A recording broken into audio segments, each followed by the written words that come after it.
If you love hurricanes, daiquiris, and, well, any rum cocktail, listen up. Captain Morgan's about to shake things up like never before.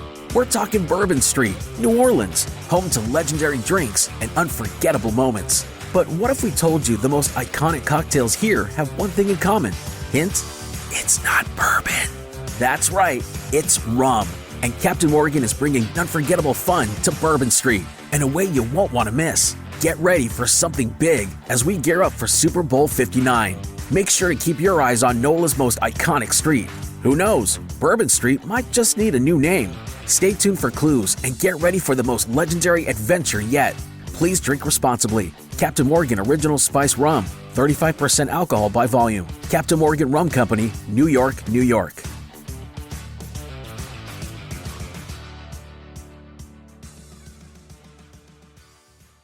The Avengers radio series, a cultural phenomenon in South Africa back in the 1970s. South Africa was a country with no national television service. It wasn't until 1976 that the country would get its first taste of television broadcasts.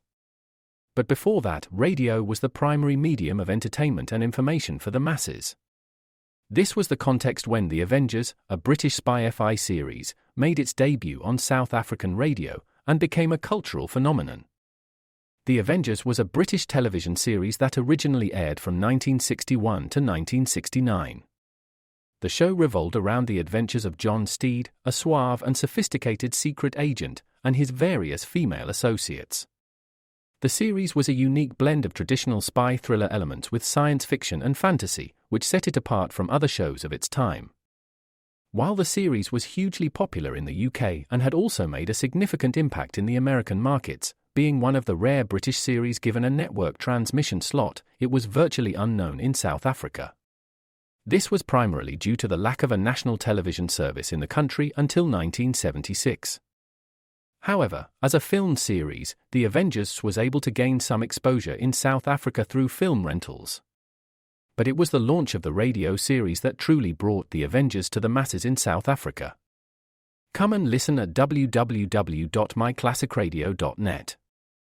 Now extended through January 14th, join a clean and spacious Planet Fitness for zero enrollment and only $10 a month. With tons of equipment and free fitness training, it's the perfect place for everybody to work out. Even me, mister. I'm so stressed I grind my teeth more than most people grind coffee. Especially you. Give your anxiety-clenched jaw a rest. My molars will be so happy. Start feeling fit-tacular today. Join in club or at planetfitness.com. Zero enrollment, $10 a month, cancel anytime. Deal ends January 14th. See club for details. There's no community like a Cenex community. And that's why every Cenex store is so proud to serve theirs by supporting local athletic teams, promoting the arts, and making sure each store is a place its neighbors can find what they need, catch up with their friends, and stay connected. It's also why we give back, helping to make the wonderful places we call home the best they can be. Your local Cenex doesn't just work in your town, it lives there. The store next door, powered locally at Cenex.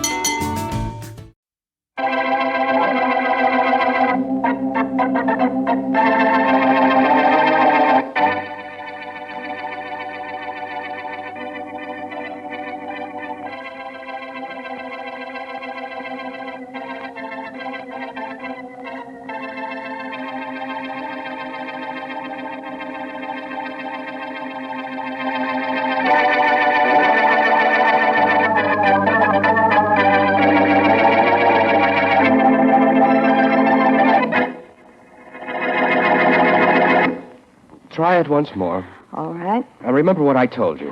Carl. Please, Mrs. Spence.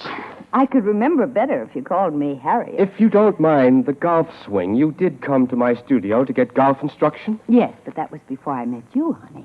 When you came here, I saw your husband. That was enough for me. Now, let's concentrate on your swing, shall we? Oh, dear. Try it once more. All right. How was that? Terrible. You looked up. I think I could do it better if you stood in back of me and sort of guided my arms. All right, Mrs. Benson. Harriet, honey. Let's try the swing. Left arm straight. Take it back like this. Look, Carl, who wants to swing a golf club? What? I want you, honey.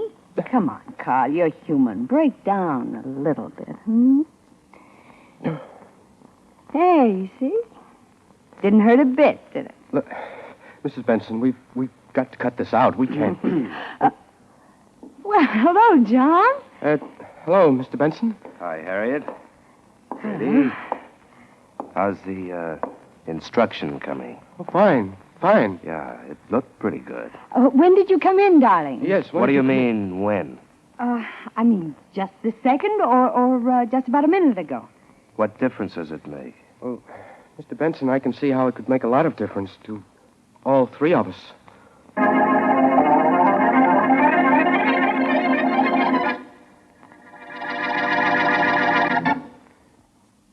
And now on to Dick Calmer as Boston Blackie. Enemy to those who make him an enemy. Friend to those who have no friend.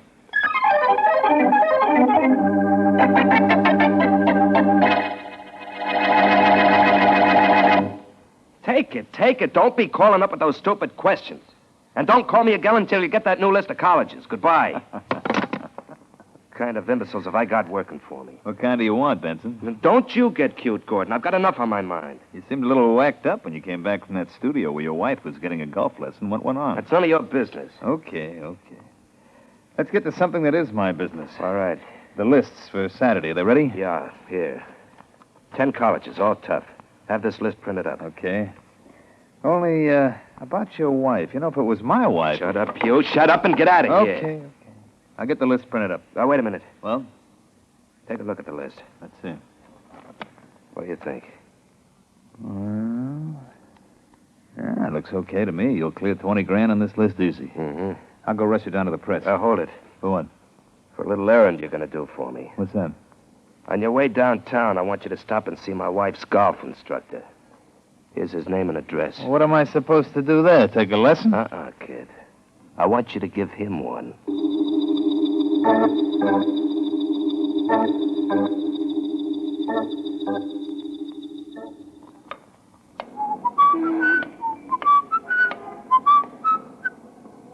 I could have sworn somebody was... Oh, well. Somebody is following me. When he comes around this corner, I'll... Oh, hey! Hey there. Inspector. Oh, great. Why don't you put your hand out when you make a sudden stop? Let's see your license. Blackie, were you following me? I, Inspector Faraday? Don't let Mary hear you. Very jocular. You were following me. Why? I just happen to be going the same direction that you are. You don't flatter yourself. Why not? I know what happened. You heard on the radio there was a murder down here near headquarters. So you came down, saw me, and decided to come with me to see what it was all about. Well, this can't be me talking because the words are strange. But, Faraday, you're absolutely right. Yeah, you don't know how right I'm going to be right now. Do tell. You think you're going to investigate this murder with me, huh? Mm-hmm. Well, I got just one question to ask you. What's that? Who needs you? Now, let's stop this nonsense. Tell me about the fellow who was killed, and I won't go look at the body with you. His name was Gordon, Henry Gordon. Yeah. He has a police record. Okay. He had a cut on his head, which killed him. It was about 3 inches long and a half-inch wide. Go ahead, I'm listening to you. This must be novelty night, then. Maybe. Okay, one more thing. Yeah. In his pocket, we found a typewritten list of 10 colleges. We don't know what it means, or who killed Gordon, who dumped him in the lot where he was found. But we don't need you to help us find out. Okay, my friend, you don't need me. But I'm going to find out who killed Henry Gordon, needless to say.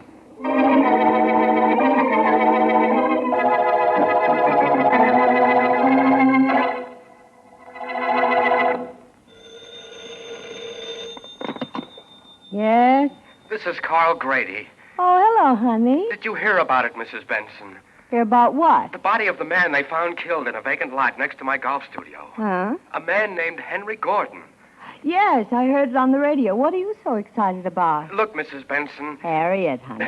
Oh, all right, Harriet. I'm not in my studio. I've seen the man who was killed. And you know who I saw with him. Uh-huh. My husband. Yes. Henry Gordon worked for my husband, and he came with us when you gave me my first lesson weeks ago. Your husband sent him to kill me. And you killed him? Don't talk like that. That's what the police are going to think. Now, take it easy, honey. Take it easy. They won't prove anything if you didn't kill Gordon. Listen, your husband saw you kissing me. He must have seen it. He sent Gordon to kill me. If the police don't get me for killing Gordon, your husband will still try. You know that. Oh, I wouldn't say that, honey. You... I have a little influence over him. I Now, hope- you just be nice to me, and I'll see that he forgets he's angry at you.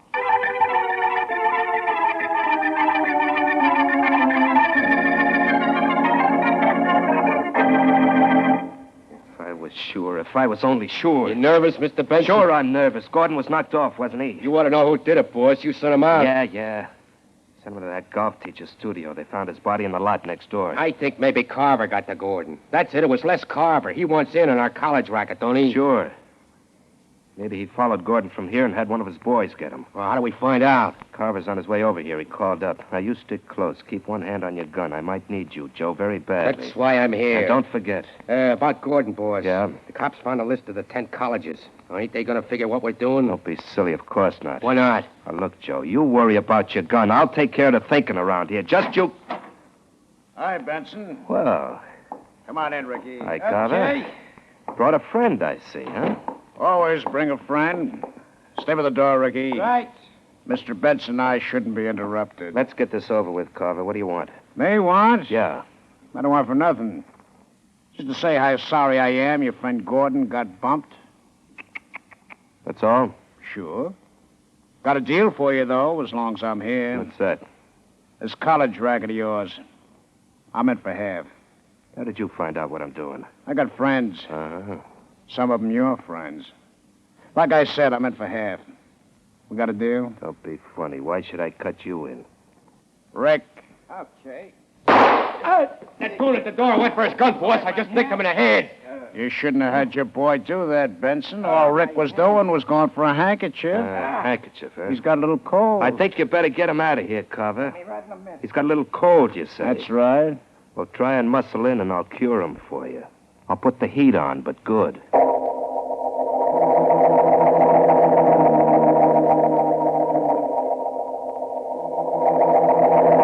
Let me see if I understand this, Blackie. Go ahead, Mary. Well, I've explained it, so if you understand it, explain it to me. a man was killed, a man named Henry Gordon. He'd been hit on the head by some kind of instrument that made a cut 3 inches long and a ½ inch wide. Correct. And he had a list of 10 colleges in his pocket, and he had a police record. That's right. And Inspector Faraday doesn't know who killed him, so you're going to find out. I hope. Mm-hmm. I did a little investigating on a hunch I had. I'll bet. The man I wanted to see was out. Oh? I left word for him to come here. I'm going to want to talk to him alone, Mary, so when he comes... I go. Oh, not far. But of course. Just wait in the kitchen or something. As long as we're waiting for him, though, how about a little radio music? Oh, swell. Turn on the thing. Uh-huh. Oh, never mind, Mary. That's probably my friend. See you later. Sure. And just so my hibernating won't be a total loss, I'll whip you up a steak. Right now, I'm hungry for information. Has no vitamins. Okay, I'm coming. Hi. Are you Blackie? That's right. Come in. You're, Grady, Carl Grady. I got your message. What cooks? You're goose if I don't get some straight answers. What do you mean? Ever hear of a guy named Henry Gordon? I read about his being killed. Maybe you knew him before that. What? It was too much of a coincidence that he was killed near your golf studio. I don't see how. Unfortunately for you, I do. You do? Look, Grady. Yes? Gordon was a hood, a trigger man, the police say. Ever have any trouble with any mob guys? Of course not. The only... Well? Nothing. Come here, you. Hey, let go! I'll let this go in a minute. Yeah? I went to a lot of trouble and a lot of reasoning to find you. So what? Now I want to know what the score is. You know something. I know that this will make you let go. Oh, yeah. Okay, friend. Get up. I'm quite anxious to hear you talk. I've got nothing to say. I'm a golf instructor. I don't know anything about mobs. You're a golf instructor, pal. Unless you talk, I'm in a fair way to get very rough very quickly.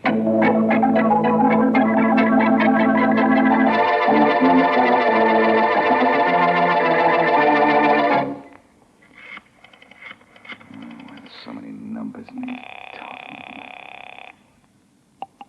Homicide, Faraday. This is Blackie, Inspector. Yeah, I'm thrilled. Wait a minute, will you? I'm in a golf studio next to the lot where Henry Gordon's body was found. You are? Yeah. What are you doing, having a tea? Oh. Hey, that's pretty good, I think. It isn't, and you don't. Who told Faraday, this studio belongs to a fellow named Carl Grady. And there are bloodstains on the floor. Yeah? I think it might be that Gordon was killed right here. Put that Now, phone down. What? You what, Blackie? Come on, talk. Put down the phone or I'll shoot, Blackie. Hey, are you there or not? Put it down and don't turn around. Blackie, are you going to talk? Okay, mystery lady. The phone is down. Now what? Now can I turn around? All right, turn around and look at me. I'm the last person you're ever going to see because I'm going to kill you.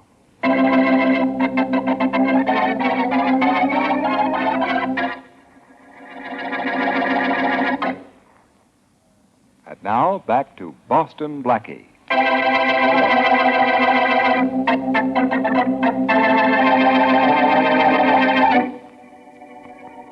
Golf instructor Carl Grady has incurred the enmity of John Benson, a racketeer, who sends a henchman to kill Grady. Later, it is the henchman who is found dead.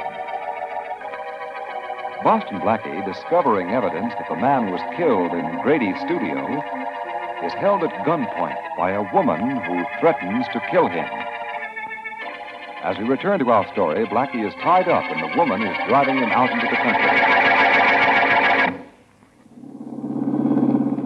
How rural do we get before you kill me, miss whatever your name is? My name doesn't matter. So? Let's say this ride is to stop you from getting Carl Grady in a jam. I see. And I think this is far enough out in the... The Black Museum.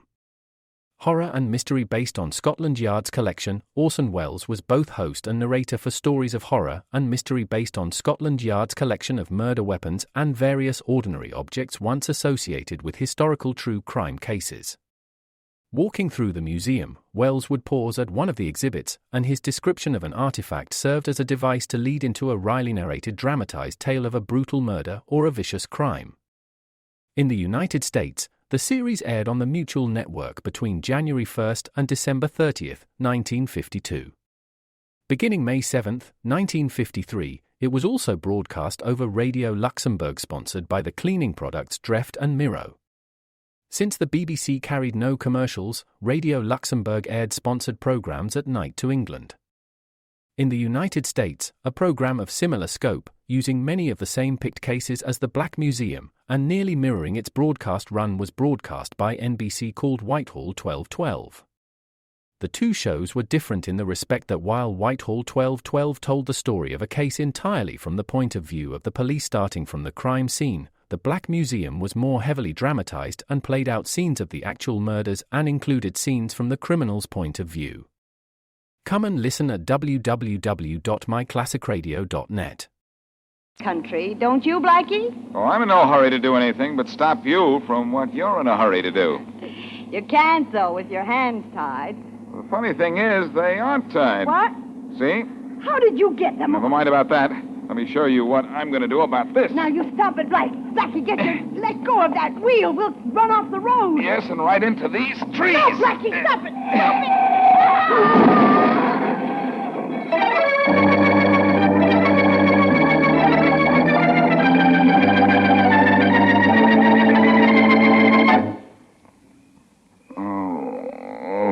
Well, coming around now, are you, fella? Yeah? Oh. Don't look hurt none on outside, except for the lump on your head big as a pumpkin. You hurt any inside? No, I don't think so. What's your name, fella? I'll tote myself to my house over yonder and telephone your folks. My name's Blackie, Boston Blackie. Oh? And you needn't phone anyone. What happened to the girl? What girl? The blonde in the blue dress who was driving when we cracked into these trees. Oh, that must be the girl I seen beating it down the road just after I heard the noise of this here crash. She was all right. Oh, fine. Then she wasn't even hurt? Sure didn't look hurt none. The fact is, sure looked to me like Killadilla. My friend, you are exactly half correct. What's that? She was a killer, all right.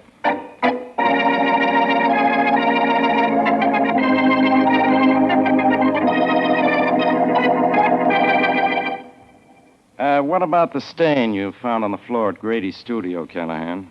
We think it's blood, Inspector Faraday, but we're not sure yet. It's being analyzed now. Good. Now, what about Blackie? He wasn't there when we got to the studio, Inspector. And he didn't show up while we were there. But this fella Grady did, and we're holding him. That's good. I'm glad you are. You want to question him, though? No, I'll get to him later. Right, sir. Right now, I'm worried about Blackie. He hung up on me when he was talking to me from Grady's place. Oh, yes? I think he's run into trouble. Was he knocked out while he was talking to you? No, I said he hung up. Oh, yes. Without any reason or explanation. Just hung up right in the middle of a sentence. And I have an idea he's in the middle of a mess.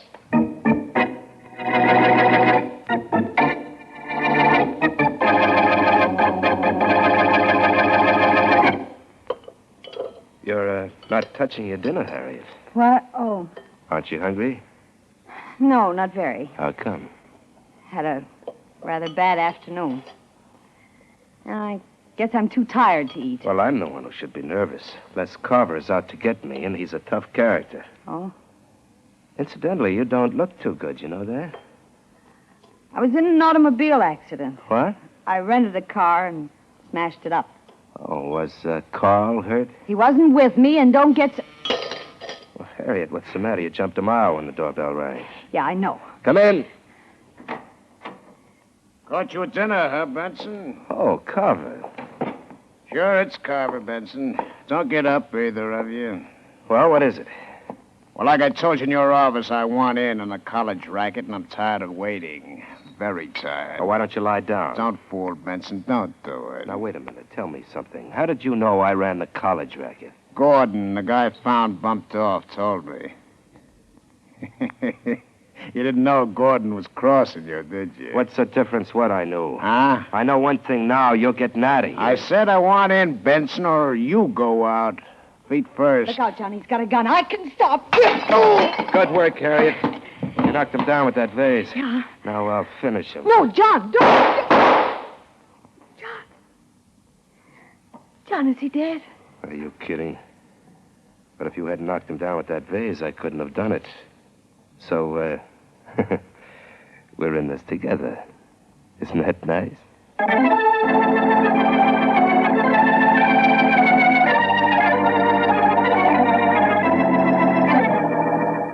Grady, after Blackie's call from your studio, we picked you up, and you're going to stay here at headquarters until you forget how to play golf.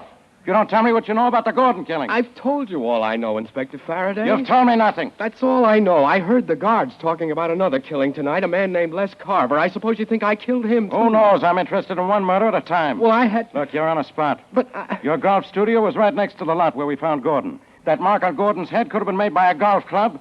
Blackie figured that, and he also found blood stains in your studio. I don't know. Hello, Faraday. Oh, Blackie, what was the idea hanging up that phone on me? I'll tell you that later. And also tell you about a beautiful blonde who tried to kill me. Yeah, well, I'll give her a medal for trying anyway. Oh, you will. What do you know about the Gordon killing? It was strictly a racket job, Inspector.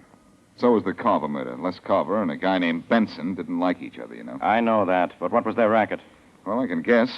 Remember the list of colleges you found in Gordon's pocket? Yeah. Well, that's it, Inspector. It's a list of college teams who play each other this week. What about it? If a guy picks all 5 winners, he gets 30-1 odds. Yeah. Miss one and he loses his bet. Sounds good to suckers, but it's about 100-1 against him. Okay, so you know the racket. Now, who killed Gordon and Carver? Well, Gordon was killed in Grady's golf studio, and one of Grady's golf clubs was used to kill him. Yeah. So let me question Grady. Look, I'm questioning him. Now, don't bother me. Only one question, Faraday. Grady. Yes? A blonde woman with dark blue eyes held me up at your studio and later was going to kill me. Who is she? I'm sorry, Blackie, but I don't have any idea. All I know is I'm being framed. If I ever get out of here, I'll attend to whoever responsible. Why don't you let him go, Faraday? Grady's game is golf. It's very apparent he isn't even going to play ball.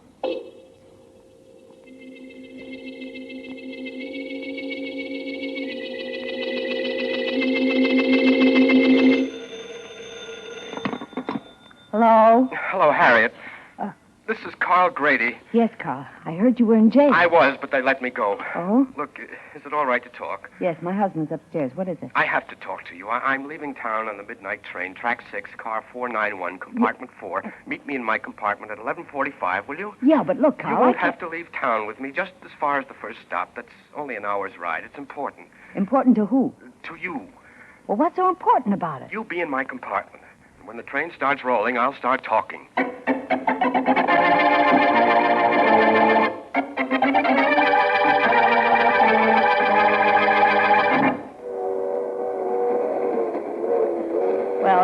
I'm here. Uh-huh. What's this all about? I can tell you now, Harriet. I think that fellow Gordon was killed in my studio by you. By me? Yes. Why would I kill him? I'll tell you why. You found him in my studio. Yeah? Knew he was waiting to kill me. So you hit him with a golf club, then dragged him outside to the lot where he was found. Oh, you're crazy. No. Yes, you are. Then when Blackie found the bloodstains, you thought I'd be trapped, so you tried to kill him. What? You must love me enough to leave town with me. Carl. Wait. Who is it? Conductor, your tickets, please. Oh, sure. Wait, I'll unlock the door. There we are. Thanks, Grady. Now, both of you just sit down. Now, John. Look, Mr. Benson, your wife was just going as far as... My Yes, wife darling. and you have both gone as far as you're going, Grady. Now we'll have a little talk. No, John, believe me, darling. Mr. Grady has me here because he thinks I killed Henry Gordon. He wants to help me get away. Sure. Silly fella. Doesn't he know I killed Gordon myself? You killed him in my studio. Sit Why, down, Grady. I'm not ready to kill you yet, but I'll do it if you move. John, you killed Gordon. You Why? heard what Carver said before we killed him, didn't you? Gordon was double-crossing me. Well, I knew that, too. Well, why did you have to make it look as if I killed him? Because I wanted to get rid of you, too, Grady. What? Or at least cause you a lot of trouble for making love to my wife. So I followed him to your studio and killed him with one of your golf clubs. Well- And then I dragged him outside. I knew the cops would grab you right away. So that's what the story is. John, listen to me. Look, honey, I don't care about Gordon. I don't care about Carl. It's always been me. Shut up, Honey, will you? Honey, I know what I saw in Grady's studio and what I see here, and I'm going to do something about both of you right now. I can handle you and your gun. That's what you'll think. And I'll finish him the way I finished Carver. no, John, And then, don't. Harriet, I go to work on All right, you. Benson, drop it again. Harriet. If you'd dropped that gun, Benson, instead of trying to shoot it, you wouldn't have killed your wife. Come in, Faraday. We have Benson for another murder in addition to the two we heard him brag about. All right, Benson, behave yourself. Now, let's get going. Hey, Faraday. Yeah? Looks as if our golfer friend is coming out of it. Yeah, you'll be all right. Blackie, we followed this Grady character after you talked me into letting him out of jail. I wonder how this Benson guy got here. Oh, I imagined he'd follow his wife if she went out, inasmuch as he never did trust her, right, Benson? Sure, it's right.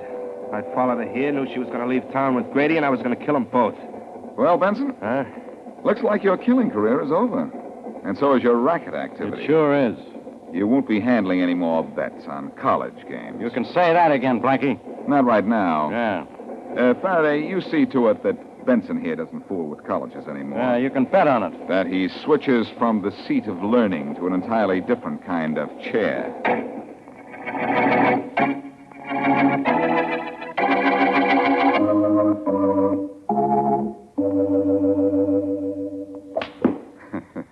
Well, you have a nice swing there, Blackie. Thanks. I don't think there's anything about golf I can teach you.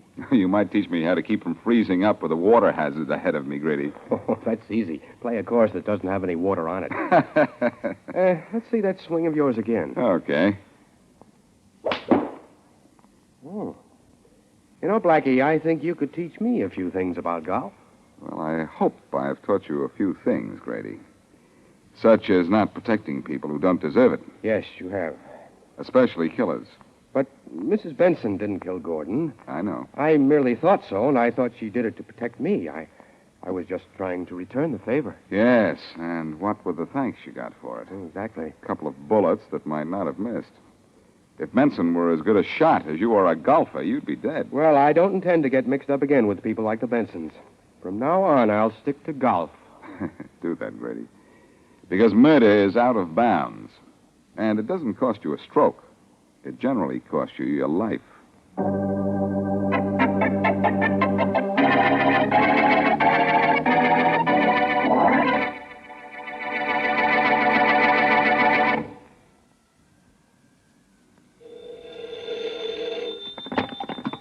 Yeah? Bill Weaver there? Yeah. Miss Weaver speaking? Could be. This is Joe Gatling. So? You don't know me and I don't know you, but I think we ought to know each other. That's one man's opinion. Want to know why? You want to tell me? My old man died last week and left everything he owned to me. Huh? You remember my old man, Danny Gatling, don't you? Sure. We did business together a couple of times. Yeah. Nice guy, your old man. Sure, great. Yeah. But all he left me is $1. An ordinary $1 bill. Oh, that's tough. Oh, I don't think so, because he told me you'd like to have the dollar he left me. Hmm? That's right. Well. I want you to meet me somewhere, let's say in back of that old closed-up filling station on Bleak Street in an hour. Can do. I thought you could. You'll, have the dollar bill with you? Sure, I'll have it. And I'll sell it to you, Weaver, for $50,000.